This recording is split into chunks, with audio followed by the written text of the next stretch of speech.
ஐயா, நான் யாரையும் ஏமாத்தல ஐயா. ஏன்னா நான் என் பொண்டாட்டியை நான் கல்யாணம் பண்ண புதுசில் எவ்வளோ லவ் பண்ணணும். இப்போ ரீசெண்டாக அவனுக்கு ஸ்கின் அலர்ஜி வந்துட்ட பிறகு ரொம்ப தயங்க எங்களை பேசுறதுக்கு. எது கேட்டாலும் ரூமில் இருந்தேனே பதில் சொல்லி எனக்கு கோவப்பட்டுட்டு இருந்தான். இது எனக்கு சுத்தமாக பிடிக்கல. ஆக்சிடென்ட் ஆனது என்னவோ உண்மை தான். ஆனால் கண்ணு போச்சுன்னு சொல்லிட்டு போய் சொன்ன பிறகு தான் அவன் இன்னும் என்னை நல்லா கவனிச்சுக்கிட்டா. இன்னும் சொல்ல போனால் குழந்த மாதிரி பார்த்துக்கிட்டா கிட்டே இருந்து. எனக்கு அதுதானே தேவை. அவளை பார்த்து நான் லவ் பண்ணதே அவளுடைய அழகை பார்த்தோ வேற எதுவும் பார்த்தோ இல்லை, கேரக்டர்.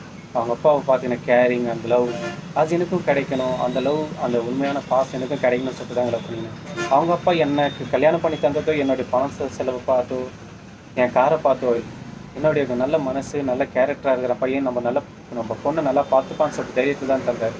அதே போல் தாங்க லவ்வுக்கு முக்கியம் அந்த மனசு லவ் கேரிங். இது தாங்க. பணமோ ஹைட்டோ வெயிட்டோ குள்ளமோ கருப்போ வெள்ளையோ இதெல்லாம் இல்லைங்க. இது எத்தனை பேர் நம்புறீங்கன்னு சொல்லிட்டு கமெண்ட் பாக்ஸில் சொல்லுங்கள். தேங்க்யூ. பாய்.